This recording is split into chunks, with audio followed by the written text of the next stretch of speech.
5, 4, 3, 2, 1. Streaming worldwide from the Salem Radio Studios in San Antonio, Texas. This is the live stream broadcast of the RV Show USA. When you see one of these great looking trailers on the road, it's a sure sign of folks who are either coming from or going to a great camping trip. And the best camping trips are the ones when your camper's working as it should. Making sure every Flagstaff and Rockwood that rolls out the door is the best made product possible is the job of Mr. Duane Yoder, the production manager here at the Flagstaff Rockwood division of Forest River. Me? I'm Alan Warren, the RV wingman. Walk us through the construction process, if you would, Duane. Describe what we will see if we go on a plant tour.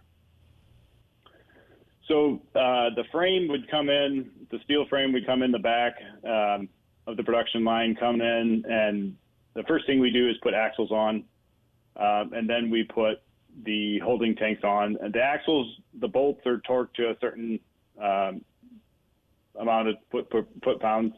The wheels are put on and set to a certain, they're not torqued to spec in the floor department, because then they'll get torqued up the production line by several people. By the time it goes out the door, the person pulling it out the door will torque it for the last time to the perfect spec. But and then the axles, the wheels get put on, and all that's done with hoist. So it's down on the floor then, sitting on the floor on the wheels.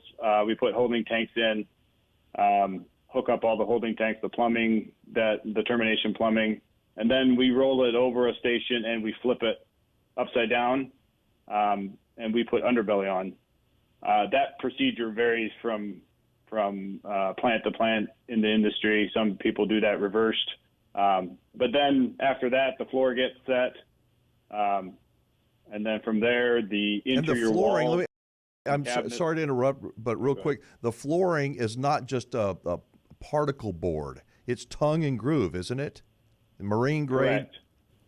Correct. Ours is it's aluminum frame floor. The floor joists are aluminum frame, or aluminum tubes. We don't use pine there like some people do. But then we also use a tongue and groove plywood, marine grade plywood that goes on there. And then we set the floor, put linoleum on, and then we have plumbing holes in the floor already. We do that when we build the floor. And then the interior walls, the cabinets get set. The interior walls get screwed to the floor. The cabinets just kind of get tacked until the exterior walls are on. But then it rolls up. All the plumbing gets hooked up, and then it rolls on up the line. The exterior walls get set, put in place, and then right after that, I got to ask you again, I'm sorry, but the exterior walls, I find that process to be pretty interesting because you've got aluminum for the studs in the walls and not wood, and that's in all the sides of your RVs, right? That's a big deal. It is, and it's an aluminum, or it's a laminated product, so those are all done. The walls are all laminated, welded, and laminated in our lamination facility. And then they get shipped down to the production line. Then we put them on the floor chassis.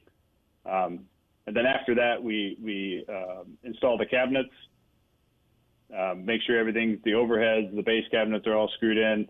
And in my two production lines, we then put the roof on after that. And then we wire the whole coach for all the electrical. Talk to me about the roofing, though. Talk to me, before we go into all the electrical stuff, talk to me about the roofing, because I find that also very fascinating, how it's put together. You know, you can see it when you go on the plant tour. You can see the aluminum frame, and you can see the insulation. And talk with me a little bit about that, because your roofs are one piece. So I'll teeing it up for you. Run with it. So the roofs are a one-piece laminated roof, and they're domed. So they have our lamination process actually puts it on a mold to get it to the right dome. They're domed. They're a very solid roof. They have wire channels in them. They route wire channels in the foam in the roof, and then we push wires through the channels to wire our coach for all the lights, anything in the overheads. We do have some wiring in the walls, but very little. Most of our wiring is done either in the chassis or in the roof or through cabinets. Right. And then we from there it goes into our roof scaffold, where the roof gets screwed down. The cabinets inside get screwed to the ceiling, and then we prep everything, get it ready for rubber roof, and then it rolls up. We put rubber roof on, put all the roof components on, the air conditioner, the antennas, the vents, max air vents, reefer vents. By reefer, I mean refrigerator. Then it rolls on up, and it basically gets what we call plugged. All the windows openings, we put windows in all the openings, the trunk doors, the entrance door, slide out gets put in at that point, and set to make sure it runs right. We run it a couple times there, and then from there it gets our water test. So we flood test our unit we fill the tanks up, make sure all the plumbing, there's no leaks, we check all the P traps. We air test, we run water through all the water lines. And this is done on every RV, every one of them. On every single RV. Good. And the water sits in the tanks for roughly 20 to 30 minutes just to make sure that if there's a slow leak that it will get caught. Mm-hmm. And then from there we drain the water there, and then we make sure we run water through all the water lines. We air test the water lines to make sure it holds air for a certain amount of time. And then from there it goes into kind of the fit and finish area of the shop, and it's we do the interior fit and finish, trim, batten. Then the exterior, we put the decals on the exterior. We caulk. All the exterior caulking is done after the striping's on, the decals are on. And then your leak testing is what fascinated me, is when you actually kind of almost pressure testing, you're pushing pressure inside of the RV to look for leaks. Describe what y'all do there. Yes, up in just before it goes out the door, we test it for it's basically a big fan that hooks up to our entrance door. We have a sort of a door that has a big opening in it, and it's just a big circular tube going in there, and it blows air into the unit. And we set that at a certain CFM. It blows air into the unit, and then we walk around the outside of the unit, and we spray all openings, all around all the windows, trunk doors, anything where there's penetration into the coach. We spray with soapy water, and to make sure we don't have any leaks. And if it does leak, it bubbles. Mm-hmm. And then we know that there's somewhere there's air coming through. So these coaches are built pretty airtight, just to ensure that there's no, if air can get through, we feel like water can potentially get through. And that's why we test them. That's on every unit every coach that we do that. What is the most critical part of the construction process, or they're all the same? You know, I mean, is there anything that you go, man, we got to really make sure of, or is it every part of the process is important? I would say the very important part of the process is in the back end, to make sure that the coach gets put together properly from the very beginning, that things are square, that things are put together right, because it's a lot easier to fix back there than it is up towards final. But I would say that's probably the most critical part, is to make sure everything's square and tight back where it gets put together, the main assembly gets put together.